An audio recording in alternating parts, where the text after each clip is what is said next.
Before the airplane, before the train, before the car, there was one invention that connected every civilization on Earth, built every empire, and carried every explorer into the unknown.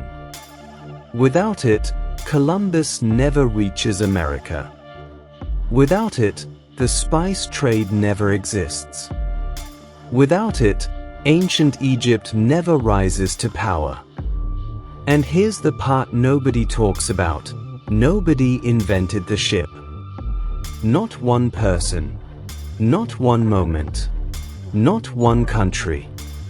The ship evolved over 10,000 years, shaped by desperation, genius, and disaster. And the story of how a floating log became the Titanic is one of the most astonishing journeys in all of human history. Welcome to the Beginning Theory, where we uncover the hidden origins of the things that shaped our world. I'm your host, and today we're going back to the very beginning of the ship. And by the end of this video, you'll discover that the single innovation which made modern global civilization possible wasn't the engine, the compass, or the sail. It was something far simpler and far older than any of those. Imagine standing on the bank of a wide river in 10,000 BC. The water in front of you stretches 50 yards across. On the other side, there is food, animals grazing, fruit trees heavy with harvest. But the current is fast and cold. You cannot get there. For the earliest humans, water wasn't a highway, it was a wall. Rivers divided hunting grounds. Oceans separated entire continents for tens of thousands of years. Even the Mediterranean Sea, that gorgeous, calm, blue body of water, was an impassable barrier for the majority of human prehistory. Coastal communities would stare out at islands they could see with the naked eye and never reach them. Archaeologists have found evidence of this isolation in the human genome itself. Island populations separated from mainland populations show distinct genetic drift, proof that water kept human groups apart for thousands of years. And it wasn't just about food or travel. Water crossings meant the difference between life and death during floods, migrations, and conflicts. A tribe caught on the wrong side of a flooded river during a flash flood had no options. They drowned or they waited. There was no third choice.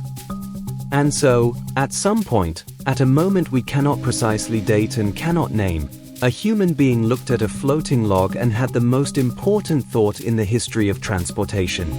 What if I climbed on top of it? We cannot give the ship a single inventor.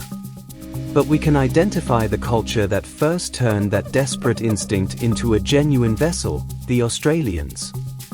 70,000 years ago, the ancestors of Aboriginal Australians crossed at least 60 miles of open ocean to reach the continent of Australia.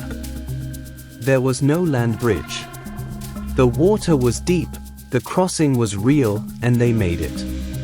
This means that by 70,000 BC, human beings were already capable of intentional ocean crossing. But the first physical evidence, the oldest actual watercraft ever discovered, comes from somewhere very different. In 1955, a Dutch farmer named Hendrik Boon was digging a drainage ditch near the village of Pes in the Netherlands. His shovel hit something hard and hollow beneath the mud. He pulled it out. It was a dugout canoe, hollowed from a single Scots pine log.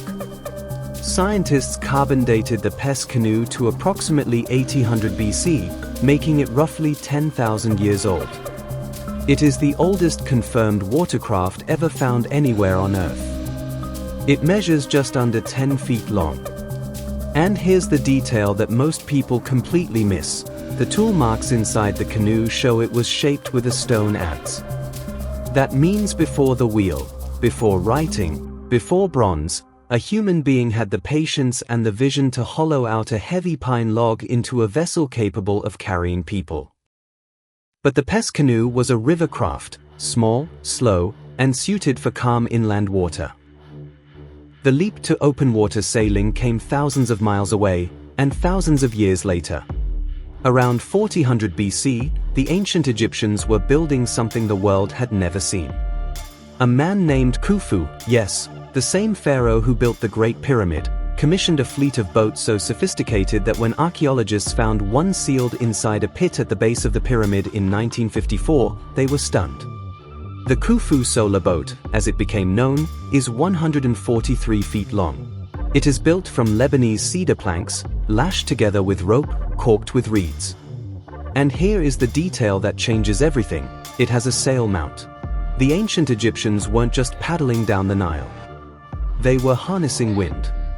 That single innovation, the sail, transformed the ship from a tool of short crossings into an instrument of empire. One more fact most people don't know: the word admiral comes from the Arabic phrase Amir al-Bahr, meaning commander of the sea. It's a word borrowed from the very sailors whose descendants would eventually build ships powerful enough to circle the globe. From Egypt, naval technology spread in every direction. The Phoenicians, sailing out of what is now Lebanon and Syria, became the first true maritime civilization.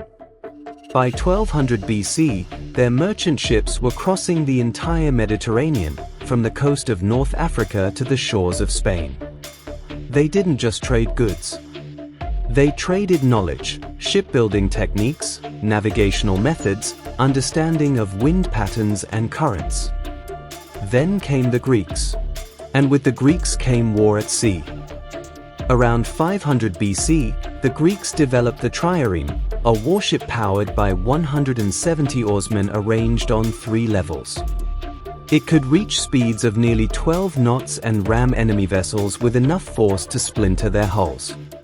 At the Battle of Salamis in 480 BC, a Greek fleet of around 370 triremes defeated a Persian force of over 1,200 ships. It remains one of the most consequential naval battles in human history. But it was the Vikings who took shipbuilding somewhere no one had gone before. By 800 AD, Norse shipwrights had invented the clinker-built hull, overlapping planks riveted together like armor scales. It was flexible, fast, and seaworthy in waters that would have destroyed any other vessel of its era. In 1000 AD, Leif Erikson sailed a Viking longship all the way to the coast of North America, 5 centuries before Columbus. The next great leap came in the 15th century, and it triggered the most explosive rivalry in maritime history. Portugal and Spain were in a dead sprint to control the global sea routes. The Portuguese Prince Henry the Navigator funded development of a new ship called the caravel, small, maneuverable, and capable of sailing into the wind. Vasco da Gama sailed a caravel around the tip of Africa to India in 1498. Columbus sailed modified caravels to the Caribbean in 1492. And Magellan used them to circumnavigate the entire globe by 1522. Then came steam. In 1807, Robert Fulton launched the Clermont on the Hudson River in New York, the first commercially successful steamship. Sailing ships had been at the mercy of the wind for 10,000 years. The steamship made wind irrelevant. By 1912, shipbuilding had produced its ultimate expression, the RMS Titanic. At 882 feet long and 46,000 tons, she was the largest moving object ever built by human hands. 10,000 years after a nameless human hollowed out a pine log in the Netherlands, humanity had built a floating city. It is almost impossible to overstate what the ship did to human civilization. Consider this single statistic. Today, approximately 90% of everything you own arrived at some point on a ship. Your phone, your clothes, the coffee in your mug this morning. The global shipping industry moves over 11 billion tons of cargo per year, roughly 1.4 tons for every single person alive on Earth. Without ships, global trade as we know it simply ceases to exist. But the impact of the ship goes far deeper than commerce. The ship is the reason America exists. It is the reason English is spoken in Australia. It is the reason Christianity spread to South America, Islam spread to Southeast Asia, and Buddhism reached Japan. Every major religion, every colonial empire, every global migration, all of it moved by ship. Between 1880 and 1924, over 20 million immigrants crossed the Atlantic to the United States by ship. They carried languages, recipes, music, and traditions that permanently shaped American culture. The country you live in, the food you eat, the music you hear, the people you know, all of it was shaped by the ships that crossed that ocean. And even today, when we think of the ship as something old and slow compared to the airplane, it still carries the overwhelming majority of global trade. Planes move people. Ships move the world. The ship didn't just change history. It created the conditions for history to happen. Here is the thought I want to leave you with. Every major civilization in human history, Egyptian, Greek, Roman, Chinese, Viking, Portuguese, British, American, rose to dominance because of what they could do on water. Not what they could build on land. The nations that controlled the sea controlled the world. And it all traces back to one anonymous human being, standing on the bank of a river in prehistoric Europe, staring at a floating log. So here's what I want you to think about. If that first person had never climbed onto that log, which civilization do you think would have risen to dominate the ancient world? Drop your answer in the comments below. If you want to know the hidden origin of the compass, the invention that made global navigation possible, that video is right here. Subscribe to The Beginning Theory, because every great thing had a beginning. I'll see you in the next one.